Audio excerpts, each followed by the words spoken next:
ever put your hand underneath the cushions of your couch and just kind of scrounged around and found some money that you didn't know was there? I am Rob Fay, and welcome to The Nation, brought to you by Chamber of Commerce Group Insurance Planning.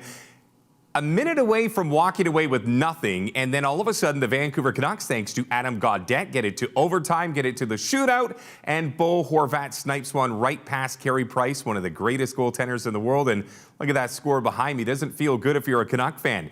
That is now 3 straight victories for the Canucks, and more monkeys off the proverbial back. That's Montreal. That's a team that they've struggled with all year, and yet here they are walking away with 2 full points, and all of a sudden back into the conversation. Now, I know the glass half full crowd's going to say, well, everybody in the North has games in hand, and that is true.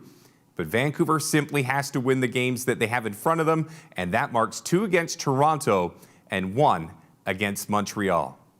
I'm Rob Fay. What a thrill to have you along for the ride. We're going to get to your calls a little bit later on. A number of ways that you connect, Facebook Live, YouTube, Twitch. However you watch this show, we are welcomed. We're thrilled to bring you along for the ride. And before we get to anything, before we get to Jeff Patterson, before we get to Rob Williams of Daily Hive, Rob the hockey guy is going to stop by in segment 2. Today is International Women's Day. And usually this would be a place where I'd bring out my mom or my wife or my daughter and tell you how much they meant to me. But over at Sportsnet 650 today, they showcased a lot of the female talent that they've had in their house for the last couple of months. And it was great to see Caroline and Lena, Lindsay getting their due. But I also wanted to shout out 3 of my former colleagues from TSN 1040, who I think I was beyond proud to work with over the years. So I just wanted to say to Karen Sermon, to Anissa Hetherington, and to Chantel Chand, I just wanted to say I am thinking of you today, and a lot of us from the 1040 family are thinking of the 3 of you as well. 3 true pros who I know are going to go on to much better things. All right, let's get back to the matter at hand. The Vancouver Canucks, boy, I got to be honest with you. I got this little dinky clipboard around me, and I was getting ready to tell you about the fact that the special teams wasn't doing their job. I was getting ready to tell you about all the things that they weren't doing, the turnovers, the whole shebang, and yet now we throw that out the window and we get down to business. But before we bring Jeff Patterson in, let's get you to tonight's trivia. It is brought to you by Logo Pro Sports. Our good friends have taken care of us in a big, big way, and Kurt and all the guys have done it again. So, trivia question tonight. A little trickier than most. You really need to think about this one. Here it is. What was the last trade that the Vancouver Canucks made before the year 2000? You can go to Facebook, you can go to Twitch, you can go on the YouTube, whatever you want to do.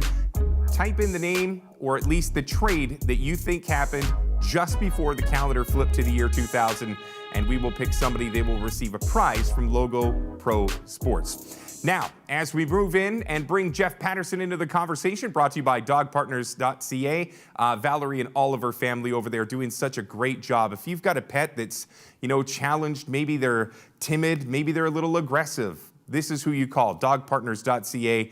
They will work with you to make sure that your dog has a better life and your family has a better life as well.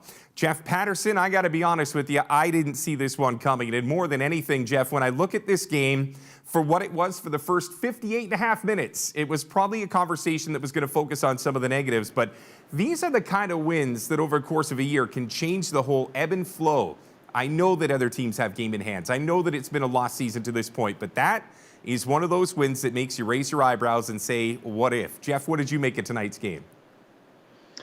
Well, I guess leads are overrated, right, Rob? I mean, they didn't ever play with the lead tonight. They end up getting the 2 points. But look, the other night against Toronto, they were down going to the 3rd period without Elias Pettersson. And I thought, man, that's a steep hill to climb. And they came all the way back. They beat the Leafs here tonight, down 1-0, going to the 3rd, again without Elias Pettersson. And maybe they were buoyed by the fact that they had done that and they had accomplished it against Toronto a couple of nights earlier. But now we can put this one to bed. And I've mentioned this to you when I've been on with you before. I've been charting this. The Canucks had not won a game when they had given up the first goal of the hockey game. It came early in this one. The Habs score on the power play. It stays 1-0 into the final minute. And then Adam Gaudette down the right side with the big slap shot. A guy that was overdue, just his 3rd goal of the season. 2 of them have come against the Montreal Canadiens now. And remember, he scored on opening night. So he got off to a nice start. But, man, it's been a tough go for Adam Gaudette. He had a great chance in the 2nd period set up by JT Miller. And, in fact, Miller had a wraparound opportunity that went off Gaudette's skate and just wide. So Adam Gaudette was around the puck and around the net. And, again, maybe just a matter of time for him. But he leaned into it. post and in, and then the Canucks get it to overtime, nothing doing. Man, that was a cautious overtime. There was more regrouping in the neutral zone both ways there. Whatever the case, nothing done in overtime. So to the shootout they go, and the Canucks get their second shootout win of the season, both of them coming against Carey Price and the Montreal Canadiens at Rogers Arena. So I guess for me, my takeaway would be, the Canucks stuck with it. And when you're down just a goal, you're always just one shot away. It wasn't looking good for the longest time there. They had the power play midway through the third period, didn't do anything with it, went 0 for 3 with the man advantage. And you're right, those were starting to mount as the storylines for me, because that 5-on-3, Rob, in the first period, if textbook is at one end of the spectrum, that was at the other. That was terrible. There was just... talk about a group that didn't look confident. Nobody looked like they wanted the puck. Bo Horvat out high. Bo Horvat's supposed to be the net front guy, or at least the bumper. Where was the movement? So, there were a lot of things to sort of pick at for the Vancouver Canucks, but through it all, the constant in this win streak, and it's not just 3 in a row now, it's 4 of 5 for the Vancouver Canucks, and the constant in the 4 victories, number 35, Thatcher Demko. He does it again, a 1-goal against performance. He gave up the Petrie power play goal that he couldn't see with the double screen. That was it. That was the only goal the Montreal Canadiens score, including the 3 shootout attempts. Tatar trying a little Hollywood there between the legs, but wasn't to be. But man, this Thatcher Demko story, he was the second star of the week of the National Hockey League behind only Mark Stone of Vegas. And here he is again, 1 goal against. And if you're looking for a turning point in the game, Rob, maybe that second period shorthanded opportunity for Joel Armia when Quinn Hughes fumbled and stumbled. Armia went in on the breakaway. Thatcher Demko stares him down and again keeps the game at 1-0 and keeps the Canucks within striking distance. And sure enough, they were able to get the equalizer and then win it in the shootout. So without Elias Pettersson, give the guys credit. Not a lot of offense in this game, but enough offense to get the victory and to creep a little bit closer to the Montreal Canadiens in the standings. I know there's a couple of fans that will probably poke fun at not having Elias Pettersson return until, of course, the streak is broken. But let's talk a little bit about the defense in front of Thatcher Demko, because I find that when he's between the pipes, everybody exhales a little bit more, and the game seems to be a little simpler. Again, this is a defense that we've been able to find rather porous over the course of the season, but it just seems in the last 4 to 5 games, as you mentioned, 4 victories in the past 5 games. Have you noticed a simplification? Do you see an extra gear, a level of confidence with Thatcher in net? I think it's there. Whether you see it on a nightly basis, I'm not sure that you can, discern it necessarily in the way that they're playing, but they just know that their guy back there is going to get the job done, and he is coming through. One thing that I think I have noticed is it's getting quieter around Quinn Hughes, and I mean that in a good sense, because the points have been there, and he gets a second assist on the Gaudette goal, moved the puck to Horvat, and then Horvat onto the right side for Gaudette. So Quinn Hughes continues to pick up points along the way here, but it is the fact that I guess we've used the word structure an awful lot.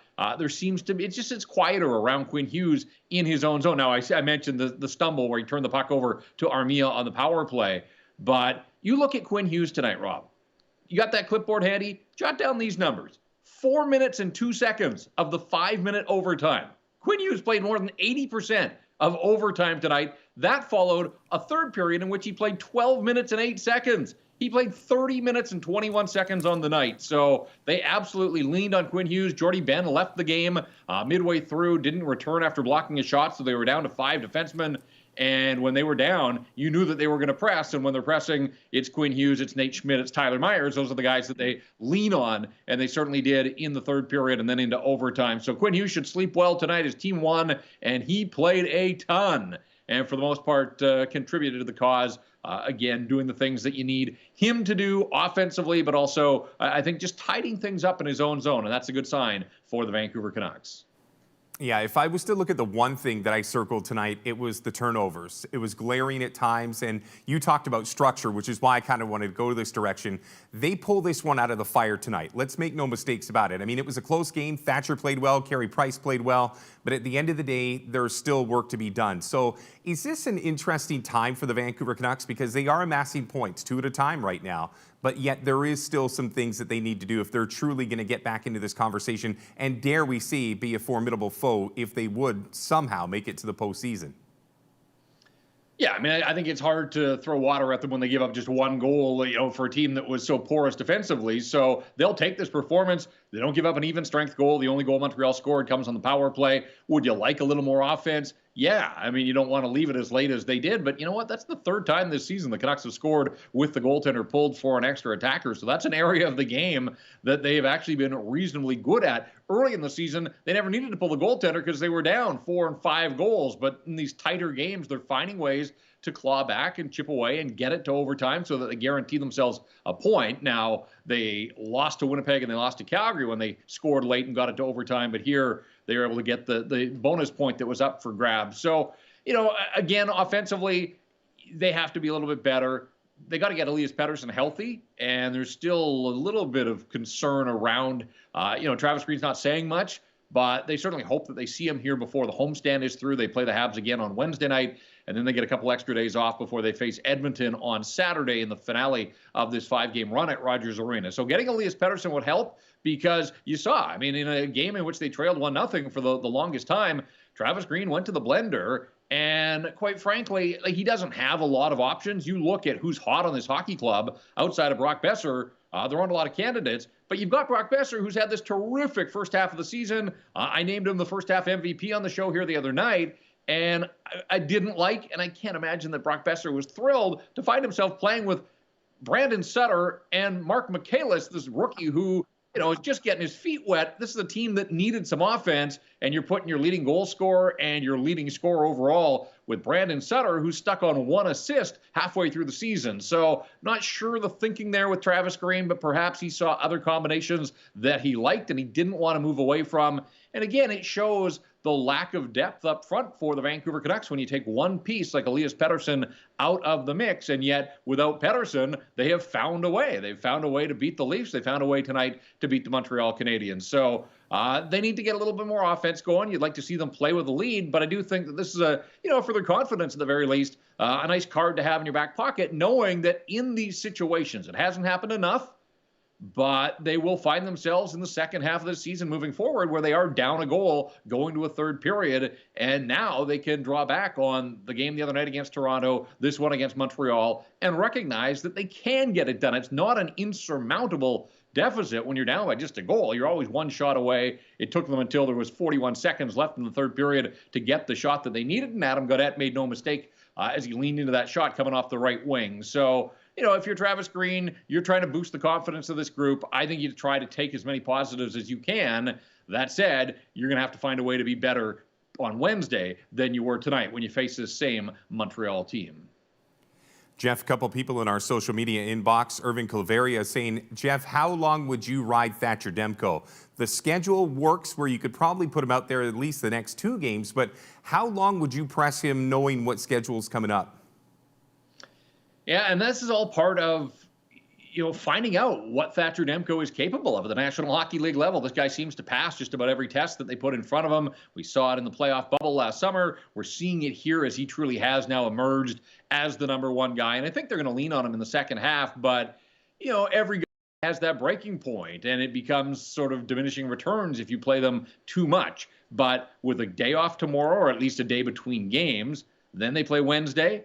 And then Thursday, Friday, there's bound to be a full team day off in there before they face the Oilers on Saturday. Then they're jumping on the jet and moving off to Ottawa to start a road trip. I would think that you're going to see Thatcher Demko play each of these 2 games here at home. At that point, then Travis Green's going to have a decision to make. But at that point, that'll be 5 straight starts for Thatcher Demko, which is certainly a season high. And we know, they've won 4 or 5. The one loss was Braden Holtby in Winnipeg, and he wasn't good enough. So I'm sure he's chomping at the bit. I'm sure he's working with Ian Clark, wants to redeem himself. He's not going to get many starts in the second half. As long as the Canucks are alive and they're playing significant games, it is going to be Thatcher Demko's net to defend more often than not. But you can't play him every game. You're just going to run him into the ground, and they don't want to do that in the short term. They don't want to do that for any kind of long-term lasting impact on him either. But he is up to the challenge right now. He's in a groove. And so I think you run him right back out there on Wednesday night. And if it goes reasonably well, you come back with him on Saturday against McDavid and Draisaitl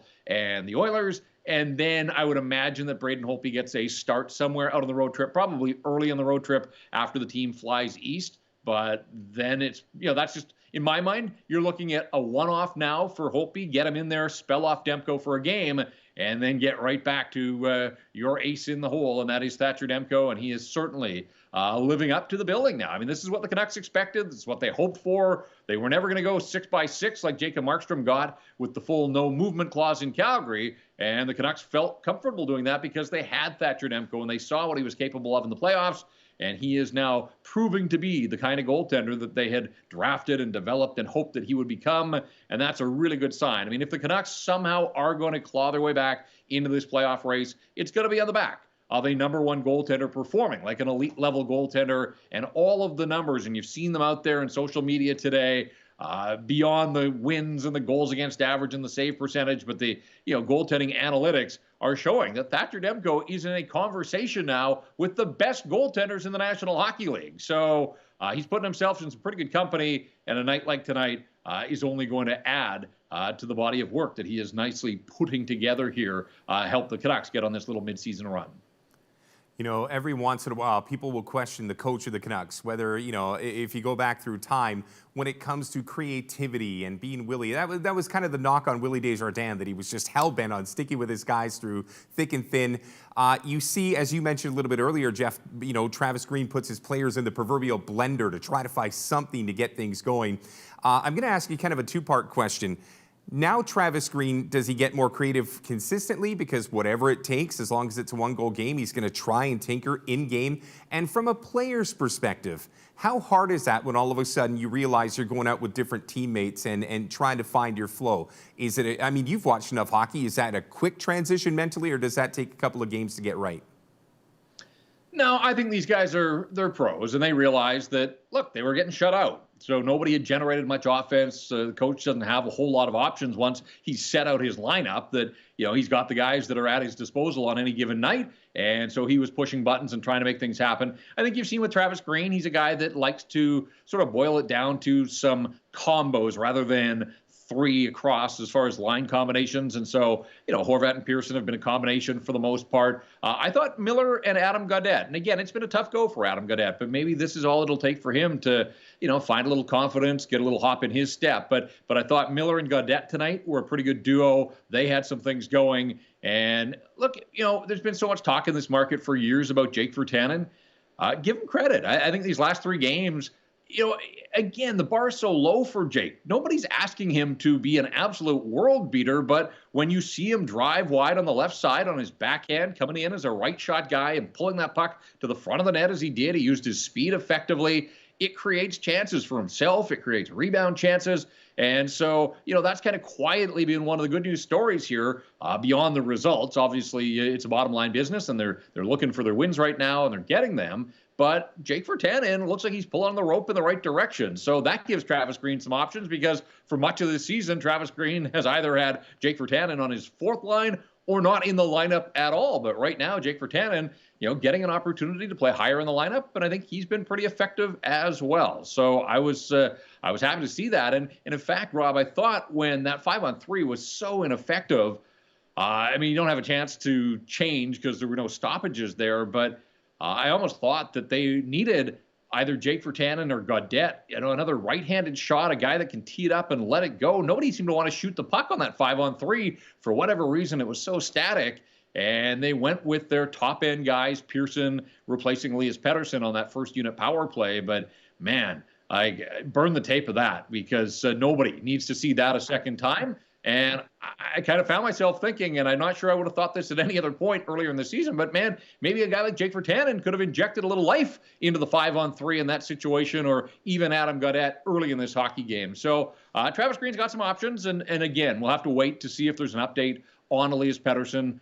Obviously, the minute he gets clearance, he's back in there, and it's probably Michaelis that comes out of the lineup. And if you go a little lower in the lineup as well, I thought the fourth line for the most part, again, there's no bottom line for that fourth line, but I thought Beagle and Hauerluck and Antoine Roussel, it's been a tough go for those guys on a lot of nights, but I thought they had some jump tonight and offered a little pushback, because I like the way the Montreal Canadiens play. Like, there is some real tenacity across the board.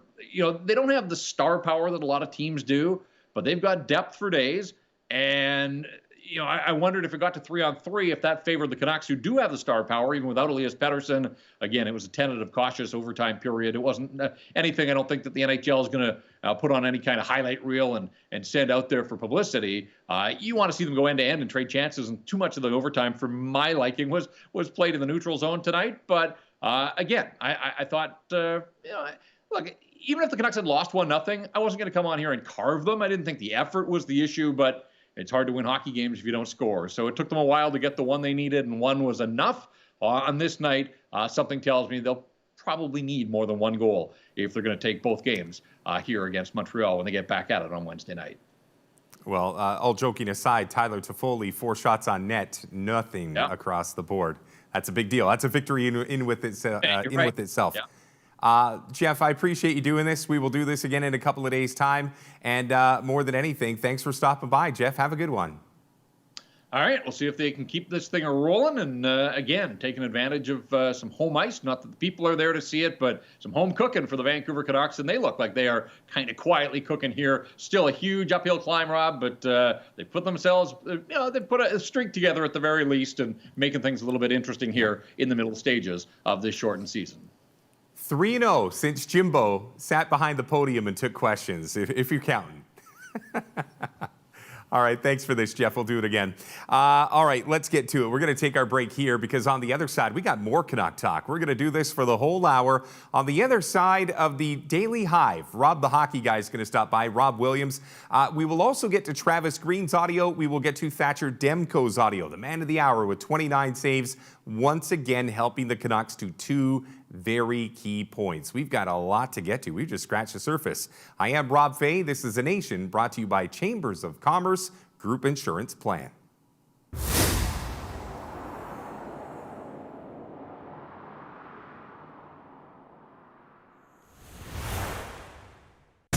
When you're responsible for every little detail, here's one thing that you don't have to worry about: your Chambers Plan employee benefits. The rates stay manageable and predictable because more than 30,000 Canadian businesses are pooled in the plan. And you never have to compromise on benefits and extra features for you and your staff. Better benefits, stable rates, and a chance to relax, at least for an hour. This is what Canada's #1 employee benefits plan looks like.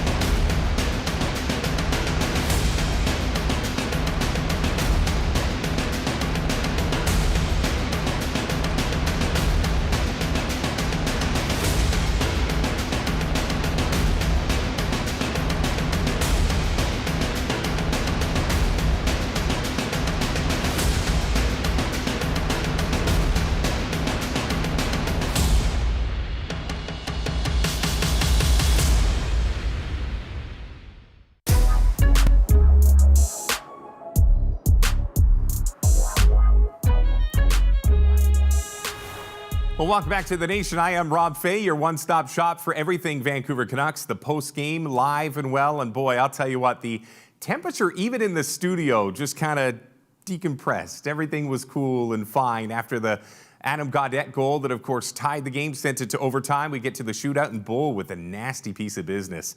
He came in far to the left and then all of a sudden came in like a snake stalking its prey, and Carey Price gets beaten short side. And that was the only goal of the shootout. Thatcher stopping all 3 that he faced, and Vancouver a minute or so away from getting nothing, no points, walk out of Rogers Arena tonight with 2. Those are the kind of victories that I feel can turn things around, and I mean that sincerely. The math, it still doesn't look good, but those are the kind of wins that you leave the arena, you come up the ramp, you drive home, you finally get into your house, you sit down on the couch, you throw your keys on the kitchen table, and you say, man, that's what I needed. Been looking for that feeling for a long time. All right, let's see how the other North teams are doing in the standings tonight, or at least on the scoreboard. Let's get to the out-of-town scoreboard, brought to you by our good friends at Move Health and Wellness, and just the one Canadian game tonight. And you know what? Boy, I'll tell you what, I wonder if all of a sudden you're going to start scoreboard watching a little bit different because your team's back in business. This one sees the Oilers getting past the Ottawa Senators 3-2. And I know a lot of us think that at this point it's a 6-team division. Ottawa was good for a little bit, but they're starting to fall back again. But every time you see another team getting 2 points, you realize that even though Vancouver gets a victory tonight, pulling this one out of the fire, they don't make up any ground on Edmonton. And I was just looking at the games in hand right now. Edmonton's only got one more game on the docket than Vancouver has. But when I look at Winnipeg, they've got 4. Montreal still has 5 games in hand on the Vancouver Canucks. I hate to be the doom and gloom guy. I just want to make sure that you understand where we stand right now. After Rob Williams, we're going to open up the phones to you. So it's an opportunity for you to interact with the show. We are going to do it in segment 2. We're going to do it again in segment 3 based on the volume of calls that we get. But here's the number if you want to interact with the show tonight, 778-907-2071. Don't forget, you're going to need that ID at the bottom. So we'll keep that up for a little while here as, again, we've had some great interaction over the last couple of games. And I guarantee you, Canuck Nation is a little fired up. And don't forget, we've also got your comments going on in the YouTube chat, in the Facebook live chat, in the Twitch chat, all of it. There's a lot of different platforms that are all having conversations surrounding this 2-1 Canuck victory here tonight. All right. He is of the Daily Hive. You can find him on Twitter at Rob the Hockey Guy, and it's the first time that he's stopping by the nation. Rob Williams joining us here tonight. And Rob, on the heels of listening to everything that we got from Jeff Patterson tonight, I guess just first and foremost, here's a team that before Jim Benning sat down at the podium, a lot of people thought they were dead to rights. But all of a sudden, a couple of wins against Toronto, a win over Montreal. Rob, good evening. What do you make of tonight's game, and what do you make of the Canucks over the last week? Are we starting to believe? No, but hey,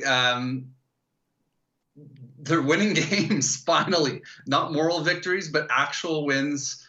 I don't think anybody saw this coming. The Toronto Maple Leafs rolling into town, rolling off 2 wins against them, one against Montreal, who they just looked like a wreck against earlier this season, and doing it all without Elias Pettersson. It's out of nowhere, isn't it?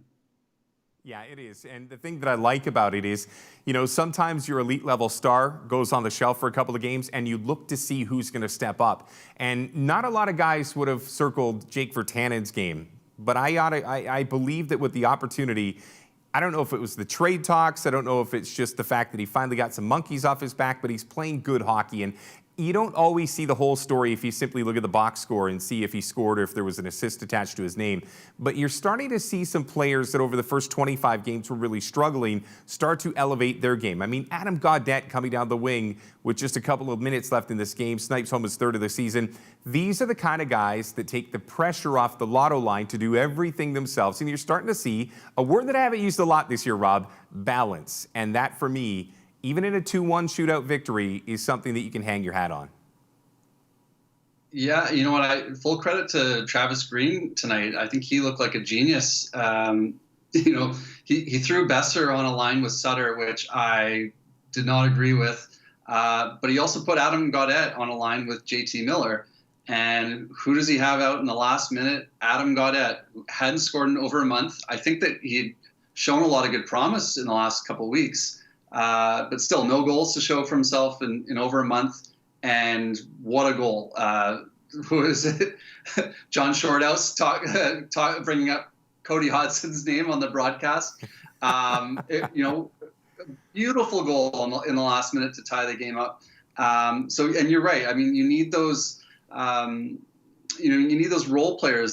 They've gotten so little out of Virtanen and out of Gaudette this year at least on the box score.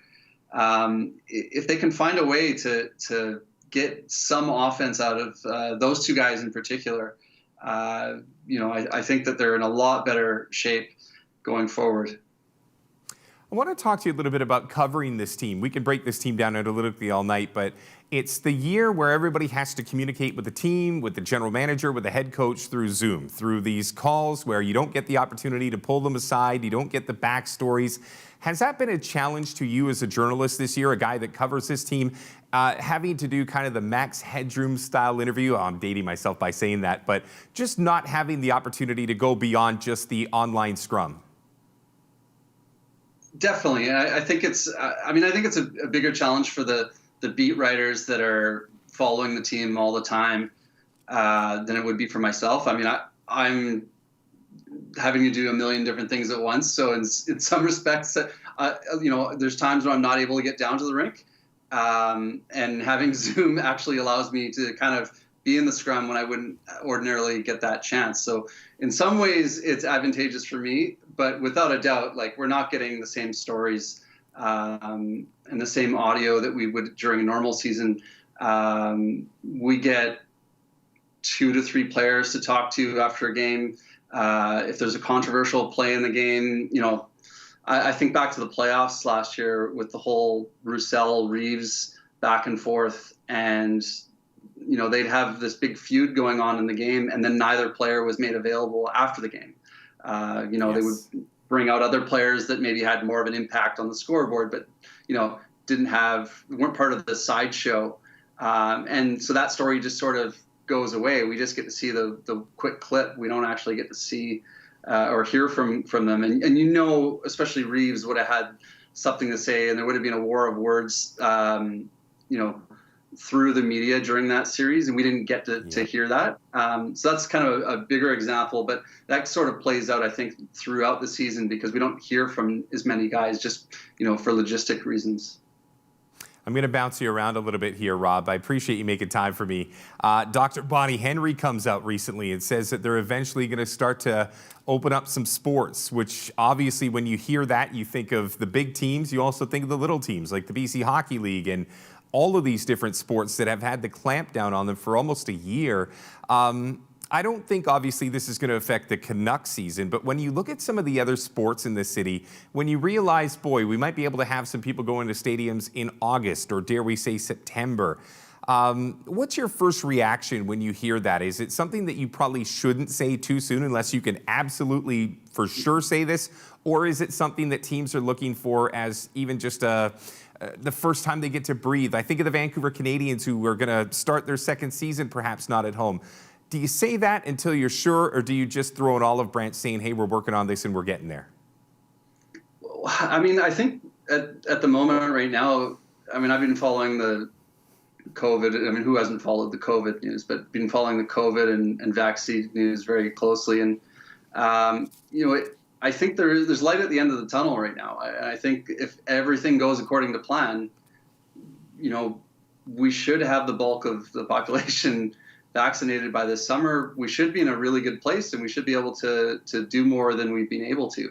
I think the concern that I have is that people then take that to mean, okay, I can loosen up right now. And of course, it's still dangerous right now. But no, I think we do need to look forward to something. I think that, we're seeing the United States taking a completely different approach, and they're already putting people into arenas and, lots of people into outdoor stadiums as well. So I think we're going to be taking things a lot more careful, but at the same time, especially once all the old people are vaccinated, and we see death rates lower quite a bit, I think we're going to be in a much different place. And I think we should be looking forward to better times ahead. I don't know if that's going to be the summer or if it's going to be the fall, but I think it's in the foreseeable future now, finally. I think so. I've also talked to a couple of sales guys with different teams in this city, and they are desperately looking for good news because, again, it's tough to sell a brand when you don't know when you're going to be able to put a date on that ticket stub. So I only ask you that because I know you've been covering a lot of different things in addition to the Vancouver Canucks. But, Rob, let me circle back to Vancouver Canuck hockey just to finish this one off. And, again, I appreciate you stopping by. Let's talk a little bit about Thatcher Demko. I know he is the talk of the town right now. He's been behind the net when everything started to go right for this team. Victories over Toronto and now Montreal.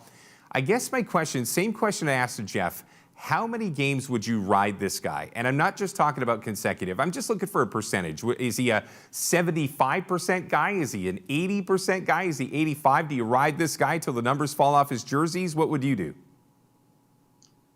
Hey, if he keeps playing like this, you have to keep rolling him out. I think, save for situations where you're playing 3 games in 4 nights, I don't think I'd play him 3 out of 4. I think just about every goalie, you start to see diminishing returns at that point. Otherwise, his his save percentage now up to .916. It just keeps rising and rising and rising, and he is being exceptional for this team.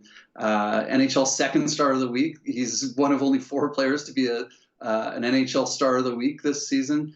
No, I mean, I think if you'd asked me 3 weeks ago, I'd probably have a completely different answer for you. But I think at this point, he's their number one, and they are desperate for points. And he's, arguably their MVP at this point of the season. He's a guy that they need to ride, and they can't waste points. So the way I see it, you ride Demko like a true number one until he proves otherwise, because they're that desperate for points. They've dropped so many games early on in the season, and they're going to have to make them up.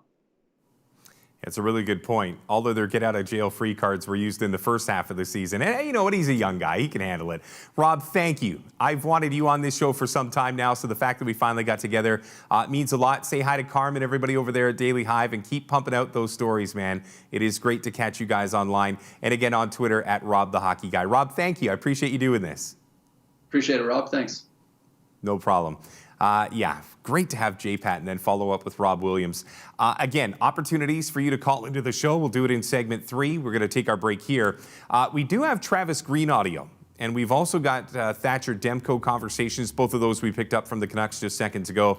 We'll take our break a little early. Usually we wait another 4 or 5 minutes and we just get through some stuff, but let's break early to the guys back in the control room so that we can come back, we can get you the audio, we can get to your comments across all the social media platforms. We'll get you the trivia winner. We'll get, again, lots to go, so let's break here.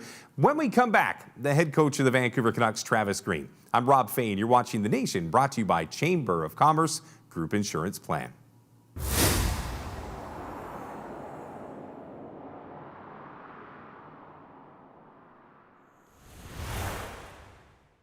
Your employees work hard, and some of your employees are working 2 jobs at once. Make double duty a little easier with Chambers Plan. On top of a full suite of employee benefits, all Chambers Plan health options come with Teladoc telemedicine services.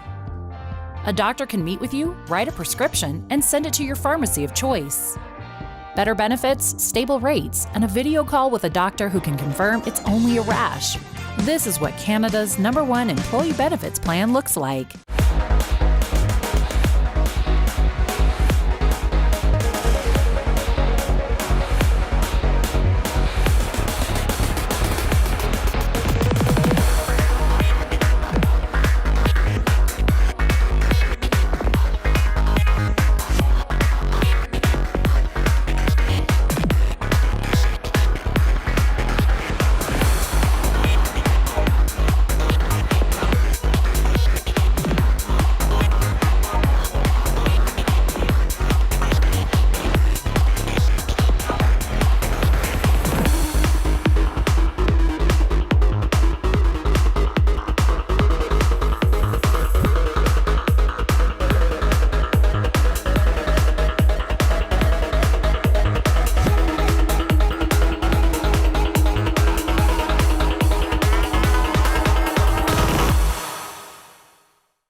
Welcome back to The Nation. I am Rob Fay, and of course, The Nation brought to you by Chambers of Commerce Group Insurance Plan. We are just seconds away from Travis Green's audio and Thatcher Demko as well, but we have a couple calls, so let's get to them first. I think I heard Dustin from Toronto, who's going to be our first caller through. So, Dustin, good evening. Welcome to The Nation. Are you wanting to talk Canucks? Where do you want to go tonight? Hey, Rob, thanks so much for doing this. I actually want to talk Habs with you for just a minute because, Price played really well tonight. I want to get your opinion on where you think things kind of fell apart for him, especially in that last minute when you look at, I think the ease of which Gaudette was able to net the tying goal. You know what? I think that's just a good old-fashioned shot from about 15, 20 feet away. And, Price came out to challenge that shot, but I think he probably could have even come out further. The reason that he didn't is because he had pressure coming from the other side as well. So to not get overly analytical on this one, I think it was just an angled shot, and it was a perfectly placed. Like, you could sit here and talk about the breakdowns from Montreal side of things. That's a perfect shot from Adam Gaudette. 2 inches towards the left, he misses the net or hits it off the post. Perfect shot. beat Carey Price, get it to overtime, and then Bo Horvat's goal on Carey Price was criminal as well. So the fact that Vancouver pulled this one out of the fire, they did it with a little bit of style as well. But you know what? Montreal, as Jeff Patterson said a couple of minutes ago, still a really fun team to watch. I didn't even think it was a breakdown. I thought Vancouver just pressured at the right time. They emptied the net. They brought everything down the ice that they could, and they ended up tying up the game. I appreciate your phone call. Yeah, absolutely. Oh, you got a little more for me? Hit me with it. Yeah, they're going to say, usually they are a fun team, but, Price obviously hasn't been himself recently, and I think that there's been a lack of protection. So I just going to want to get your thoughts as to where you see this team going after seeing how things kind of fell apart and they end up taking the loss to Vancouver tonight. Well, that's demoralizing. As much as I say that it pumps up Vancouver when they get home and they finally realize that they caught a break, got a little puck luck. I haven't watched Montreal as much as I've watched Vancouver. But that said, I look at Montreal, everything they've been through over the last couple of weeks. The staffing changes. Carey Price can only do so much. I have heard through the grapevine, though, that he's looked a little tentative this year, that he hasn't been the Carey Price of old. But, goaltenders eventually do slow down. Some can, play later on. But I don't know. I don't know if Carey Price needs to answer to anybody for this. But I don't think that Montreal is that bad a team. I think everybody goes through bad stretches. I mean, we've just come out of one in Vancouver, God knows. But I wouldn't throw dirt on this team just yet. But systematically, I think when you have a coaching change and you have, guys that are coming in conceptually maybe a little bit different, it takes you a couple of games to get up there. And trust me, they're playing a Vancouver team that is desperate as well. So I think the combination worked against them. They played a great game for 58 minutes. And unfortunately just couldn't get it across the finish line. All right, let's get to the head coach of the Vancouver Canucks, who, again, I don't want to say that he's starting to, get more creative, because I think Travis Green has already, shown that he's willing to do whatever it takes to win, and sometimes just doesn't have the ponies to get around the track. But it's been really intriguing to see how he's been able to handle this team without his star player, Elias Pettersson. It seems like everything that he has done over the last 3 games has worked and worked really well. So let's get you back down to Rogers Arena. Here is Travis Green. In the third, what does winning games in this manner do for the confidence of your group going forward? Well, it should build confidence. That was a big win tonight. That's a good team over there. I like how our team stuck with it. And you're always learning lessons along the way. I think in the past when we've gotten down, we've kind of gotten away from our game, away from the type of game that we need to play. I thought, the last few games we've just stuck with it and stayed persistent with our game, had purpose to how we wanted to play, and believed in it the whole way. And we get a late goal to win it in a shootout. And you get that late goal from Adam Gaudette. I'm wondering what you've been seeing in his game lately. You had him up the lineup throughout the game. You have him on the ice in the 6-on-5 situation late, and obviously it pays off for you. I just think his game's been coming. I've talked a lot about it in this room, or not a lot, but every now and then. He's been a little bit snake bitten, and, I was happy for him. Okay, we'll go to Farhan Lalji. Travis, Thatcher came in here a little bit earlier and said that, he didn't feel the puck was necessarily sticking to him as well as it had been in other games, but he was still able to find a way to have some success tonight. What does it say about where he's at right now, that maybe in his own mind he wasn't on his A game, and yet he turns in a pretty good performance and made some big saves at important times to get the win here? Yeah, it was, as far as him feeling the puck, I can't speak for him, but I thought he played a solid game. It was a pretty tight game. There wasn't a lot of scoring chances from both teams, but he definitely stood tall, made some big saves when he had to. I thought Price played a good game as well. Both goalies looked sharp. I think it says, says something about where Demmer's maturity level is, understanding that he can not feel well, but maybe still play a solid game. And I thought he gave us a very solid game tonight again. You were asked about moving Adam up the lineup. There were stages in the second and third period where you maybe moved Brock out of the top 6 a little bit. Can you take us through that decision in terms of, where he fit, where he did? Yeah, it wasn't putting Brock down, to be honest. It was just trying to get a different look. The Montreal team's got a very deep team of forwards. You look at their top three lines and they're all pretty balanced lines as far as scoring goes. And I just didn't think we had a lot of life in our game. So I put Gods up hoping that it'd give us a little spark, and talked to Bess on the bench about putting them down. Our minutes were getting a little high as well. That was part of it. I wanted to get Gods a little bit more time, and I knew I was running hot, and I didn't want to overplay Bess, but then Gods gave us some good shifts up there, and I kept Bess with Suts for a while, and they had some good looks as well. There he is, head coach of the Vancouver Canucks, Travis Green. It's great to get that insight. I know that I say Zoom doesn't always give you the opportunity to peel these guys off and have those secondary conversations, but I feel like as the Canucks are gaining momentum, Travis is starting to let us behind the curtain a little bit, which I enjoy so much, just finding out what his thought process was in some of the key moments of this game. So it's nice to see him on those conversations. All right, let's go back to the phone. Joram from Richmond, how are you tonight?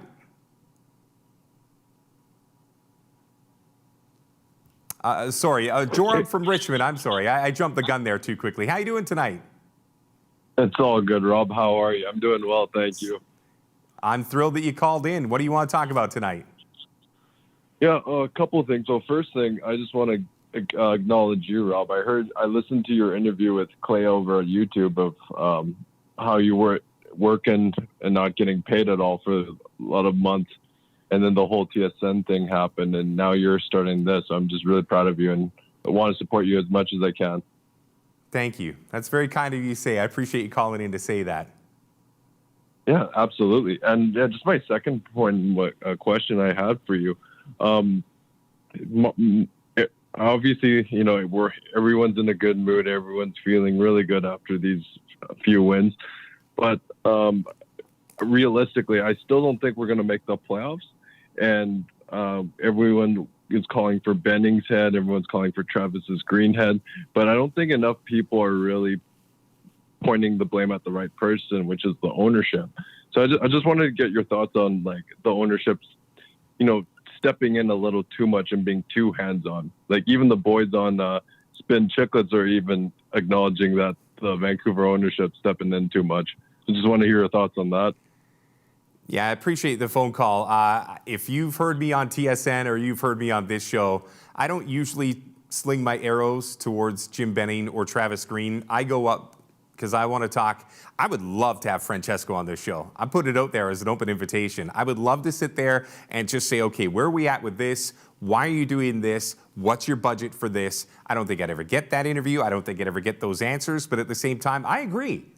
I think right now there are definitely questions as to who's pulling the strings and who's doing what. But I'm not going to get into that too much on a night where Vancouver comes from behind with like a minute to go and ends up picking up 2 points when we thought this one might be a lost cause. So we'll circle back on that one. I look at this team for what it is. And it is a team that clunked around in the first half and is going to need a little bit of help. Now, the math, we keep bringing up the math. And here's something that you have to remember. When I say that Montreal's got 5 games in hand on the Vancouver Canucks, that's not like 5 games in hand. Well, they're going to go play New Jersey. They're going to play Nashville. They're going to play Florida. They're going to play somebody else in this same North Division that is going to either get points from Montreal or give points to Montreal. Somebody is getting points. So the reality is as much as Vancouver's enjoyed this 3-game heater, as much as they were when they were dominating through Ottawa, and they've had these little blips that have given us hope, the math is heavier than it looks. And that's the problem that I face when I say, are they a playoff team? For the first 28 games, the halfway point of the season, they were 11-15-2. They would have to flip that around, go 15-11-2, and probably end up going 18-9. Sorry, I know you don't have your pie charts and your math out there for me, but let me just put it to you simple. They have to win their games. That's all there is to it. And then they're going to need a little bit of help. But the help is unfortunately not coming from some team in the States out of division where you can actually make up ground. Somebody's going to get some points. So realistically, I think the best case scenario is they slip in the 4 seed. They're going to end up, having to fight somebody pretty tough in their first round. But I don't know. I just want this team to play good hockey. If they make the playoffs, great. If they don't, great. But just give me good hockey for the last 25 games of the season, and we'll let the chips fall where we may. Because I'll tell you this, whether we win or we lose, somebody's going to crap on Jim Benny regardless. Somebody's going to get mad at Travis Green. Somebody's going to say the defense wasn't good enough. Some are going to say the contracts and where's Louis Eriksson and Francesco's mentally. This city just can't get down with it. So the only way that I think this city's temperature truly comes down, just play good hockey. Let the chips fall where they may. All right, let's go to Shane. Shane, I appreciate you waiting. Fire it up for me. What do you want to talk about tonight? Hey, man, how are you doing tonight? So far, so good. Get lost. Now you're just playing with me. You got the championship belt in the background. Oh, yeah, it's hanging, and my buddy Cody got it for me for Christmas. Yeah, I'll take it. I got a little Canadians for you here, too. I appreciate it. That did not go unnoticed. Your boys are playing good hockey these days. They are, you know. It was, you'll take a win right now, whether it's regulation or whether it's overtime or a shootout. You know, the points count. But how many nights, have we given up? Tonight was a 29-shot night, but how many nights have we given up 33, 34, 35 shots? It's way more than we really would like to have. And goaltending, there's no team that's going to say, a goaltender, isn't their most important player. But with this team, if Demko is not anything less than, spectacular, and Holtby has struggled to even get there, this team has struggled to put wins together. And I heard, I don't remember what, it was a podcast or radio or something, but I heard someone today or yesterday say that, Edler was the greatest or is the greatest defenseman of all time for this team. And I was thinking back and I was like, there's not a lot of points over his career or when he was playing with his team where I was like, okay, if he's not in the lineup, we don't have a hope in hell of winning. Where do you stand? Like, where for you does Alex Edler rank all time? I think he's on my Mount Rushmore, but I don't give him that belt behind you. Which, by the way, a lot of people on social media, I'm reading it right now, say you need to have that thing over your shoulder or it doesn't count. But we'll save that for another call.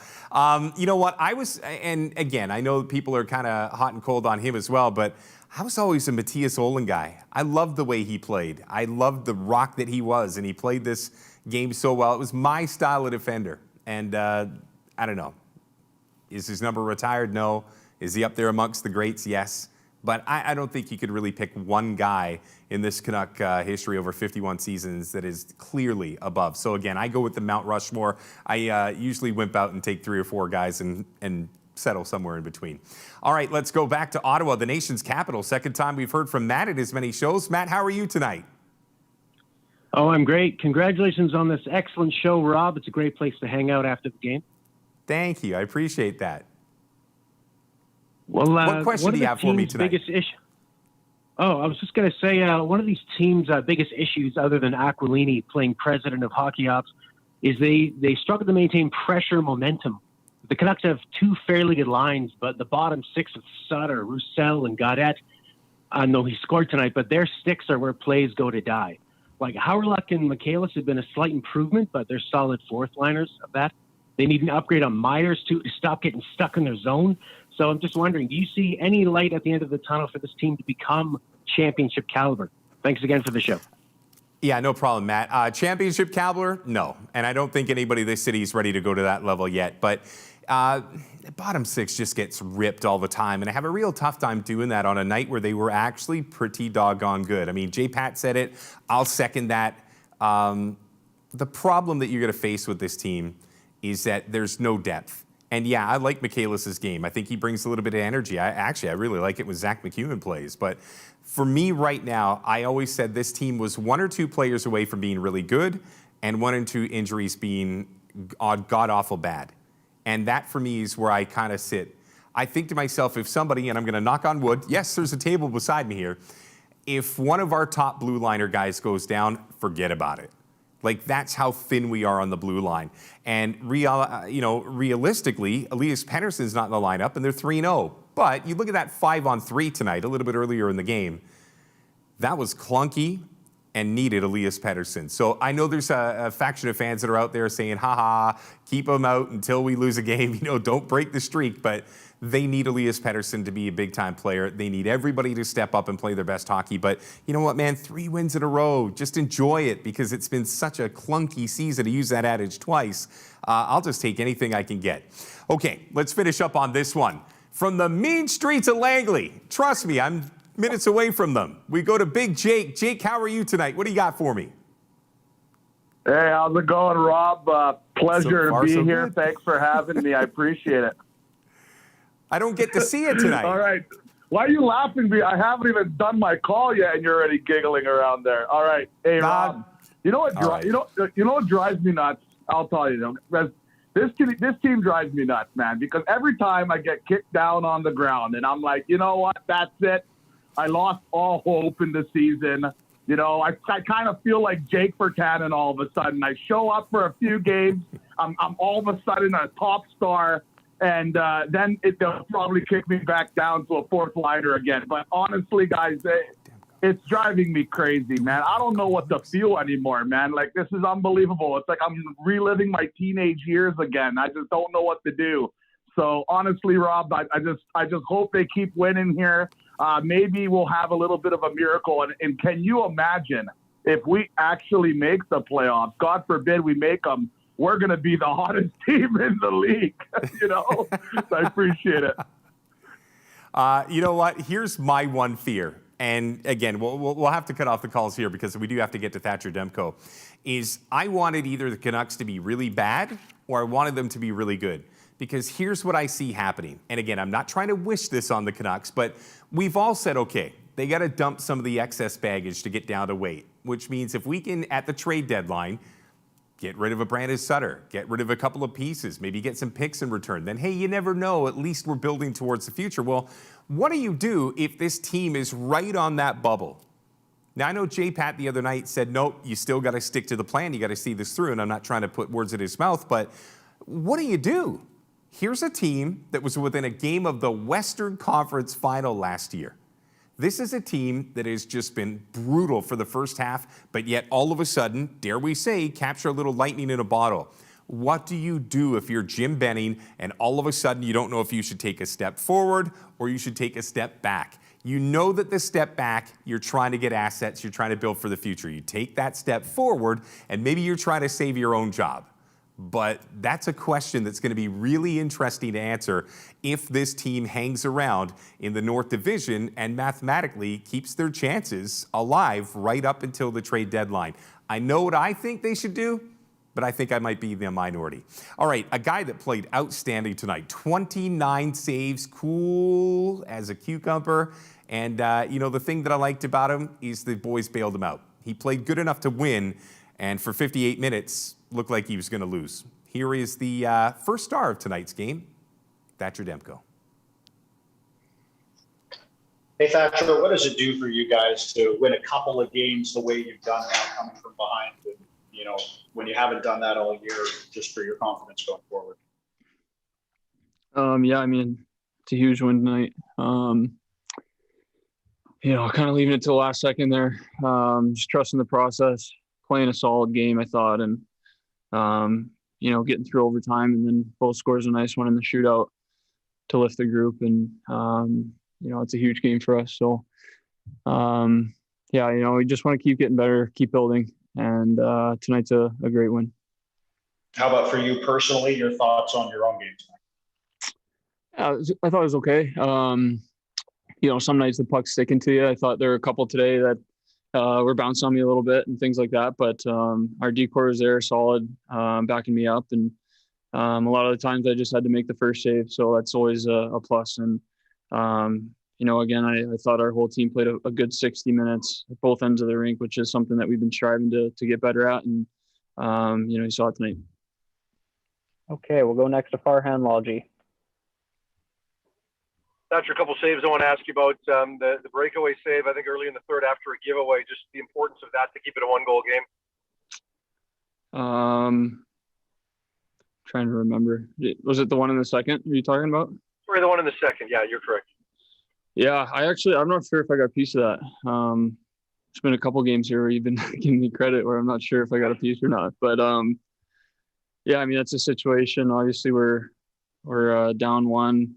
Looked like Carey was playing really well, and when he's on his game, he's tough to beat. So they get another one, you know, it's probably a tougher game to come back into, obviously. So yeah, I'm not sure if I got a piece of it, but you know, nonetheless, it was a good thing it stayed out. What about the? You know what I love is he's super cool, super calm. He doesn't even remember one of the big saves in that game, which I really appreciate. He mentions Carey Price, and I got to think that these young guys, when they realize the guy at the other end is a Hall of Famer, that they elevate their game as well. The other thing that I forgot until I looked onto the social media feeds is Thatcher wants to get to bed. He doesn't want a lot of questions after the game. He's trying to get to bed. Wasn't he the guy that said he wanted to be in bed by 10 every night? Anyway, I totally forgot about that, so I appreciate a few of you that pointed that out while we were playing the video of Thatcher Demko, tonight's first star with 29 saves. All right, a guy that has called in a couple of times since we started this show from the mean streets of White Rock. I know everybody's got mean streets, right? All right, let's go to Shirtless Hans, who I know's got, there he is. Look at that beard, man. That is a big beard. I'm down with that. What are you talking about, Shirtless? It's getting long. You know, with this game tonight, we had so many chances. Really, I know Montreal have played us in quite a bit, but we had so many chances to get that puck into the net.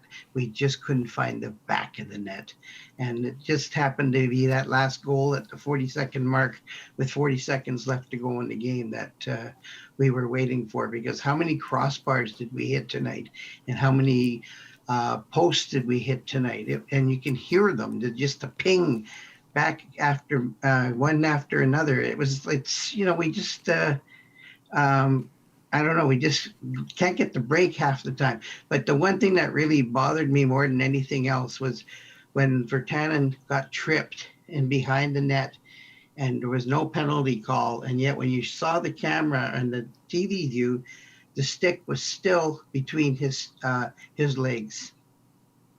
Yeah, you know, that's actually funny you bring that up, Hans. There's been a couple of games now where I feel like the Canucks haven't gotten the calls from the officiating.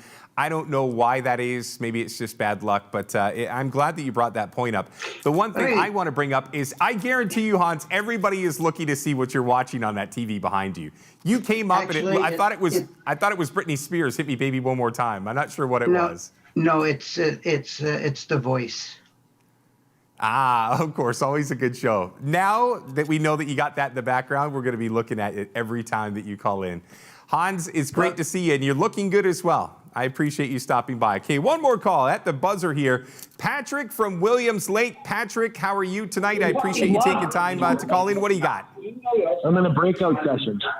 What the fuck is that? Are you actually? Okay. Is this good or bad? I feel like this could go one of two ways. You're on, man. Fire for it. What do you got? It's me. Well, me and Arm were at the game tonight. We were at the sports bar, and my name is Patrick Kenny. I'm from fucking Williams Lake. Sorry, this is YouTube. I need to keep the filter. Anyways, it's fine. You're okay. Yeah. You know what? I saw some talk about Petey getting out of town the other day, and a lot of guys are like, they're getting on me, they're getting on my back about it. And ever since I'm trying to tell them the same thing. It's like, you got horse hockey players that do everything. You got like Gino and Super Mario. They do everything. They'll fight. They'll be the powerhouse. We don't have that in Virtanen, but he can be the Batman that we need. But I think Eichel's a good fit. Oh, okay. Well, I'm going to stop you right there, because if you're going to bring up the Jack Eichel trade, I'm not ready for this at all. No, none of that. Anyways, I just like, I know. All right, they got to cut him off. And I'm not cutting you off because I didn't like what you were saying. The audio was just getting a little rough, and I just want to make sure that everybody can understand what you're saying. So next time, you got to leave that breakout room, and you got to just go one-on-one. I'd love to have you call me back again. Okay, we exhale. I love the calls. If I could do this all night, I would totally do it. We'll save Travis Green for another show. But again, please jot down that number. Please know that you can interact with this show, and we take all types. And I love that he realized that he was on YouTube so he could drop an F-bomb, because apparently he can, and yes, we can. All right, very quickly, let's get back to the trivia, and then we'll let you know what's coming up for the Vancouver Canucks this week. So the trivia, I thought this was a good one. I cultivated this question tonight. You know, I said I'm done with the math and all that stuff. What was the last trade that the Vancouver Canucks made before the year 2000? Here's that music. Okay. All right, the answer is a good one. A feline by the name of Felix Potvin. Yes, Vancouver acquired Felix the Cat. They got a second rounder, they got a third rounder in exchange for some pretty good guys. Bill McCult, Dave Scatchard, and the goaltender of the future, Kevin Weeks. That took place on December the 19th, 1999. There's Felix right there. I have to be honest with you, of all the goaltenders that have rolled through town over the years, I completely forget that Felix Potvin played for the Canucks. Our winner tonight, Fuzali Ali. Congratulations, you've won a prize pack courtesy of Logo Pro Sports. Boy, they make it like a 3 font. I got to turn around to see what it is. Fuzail Ali. There we go. Luckily, I didn't call you Fusilli. I had an Italian restaurant once. It's a long story. Okay, so congratulations. And again, we will get you your Nation prize pack as well. I'm going to be delivering those tomorrow. I'm going to meet up with a lot of these winners and say thank you in person, because I think that's what you do when you're trying to, again, increase your viewership or your listenership. Okay, let's see what's coming up for the Vancouver Canucks. Of course, a big win, a shootout victory, 2-1 tonight. What does that mean? What is that? Okay, 3 in a row, but what's next? Well, yeah, you got another game with the Habs. Let me move over so you can see it. Still the best drawings in all of YouTube history. You've got, you got the Habs coming up. Look at this. It's kind of the proverbial bag of opportunity. You got Montreal on Wednesday. That's a late start, by the way, 8 p.m. Then you got the Saturday night special when they take on the Edmonton Oilers, and then we've got an opportunity to keep on beating up those guys from the nation's capital. That is 3 games in front of you, Vancouver. All 3 games are winnable. All 3 games will put you right back in the conversation. You got to win this week. This week over here, remember when it was Toronto, it was all doom and gloom, like, oh God, look what's on the horizon. This right here is the window of opportunity. If Vancouver can take 4, 5, 6 points, you might have yourself something to work with here. But if they can't get it done, then we're in trouble. And you know we're in trouble. That's okay. Let me cross that one off. All right, we've done the upcoming games. We've done the trivia winner. We've talked about everything. Guess what that means? We're done. I'm Rob Fay. What a thrill. Thank you for making me a part of your night. This started out as something really nice. I know you guys can't see it, but it's an absolute train wreck by this point. That's because we have jammed this show with as much as we physically could. The post-game show, the longest one that we've ever run. We went an extra 5-6 minutes to make sure we could get all those calls. Even the one from Williams Lake, which I think I got about 30% of the audio from it. But nonetheless, please keep calling, please keep interacting. And don't forget, we post the audio version of this show just a couple hours from now, which means you have the opportunity when you're driving in tomorrow. If there was anything that you missed, you can get it on iTunes, you can get it on Spotify, pretty much wherever you get your iTunes or your podcasts. We would love to have you do it that way. But more than anything, please subscribe to this YouTube channel. Please share it with everybody. We're trying to grow our audience. Bob McKenzie, TSN Bob McKenzie, shouted out this particular show to his 1.6 million followers on Twitter, and it meant a lot that he was trying to shine a little bit of spotlight on what we're doing out here on the West Coast. So my thanks to Bob McKenzie, and my thank you to everybody that took time to watch tonight. My thanks to all the guys back in the room, making sure everything looked spiffy and was ready to go. And to every woman out there who's fighting the good fight, please know today was your day, but every day is your day. And to my mom, to my wife, to my daughter, to my grandma, to everybody that's had an impact on my life, thank you for making me a better person because of your effort. I am Rob Fay. For the final time tonight, Vancouver needed a shootout, but they got 2 points from the Montreal Canadiens. That is 3 straight victories for Vancouver. That is 4 in their past 5. The hottest team in the North Division, say it with me, everybody, is Vancouver. Until we do this again 2 nights from now, a late start. Remember, next game starts at 8, so we'll be on a little bit later than usual. I am Rob Fay, and this has been The Nation, brought to you by Chambers of Commerce Group Insurance Plan. Good night, everybody.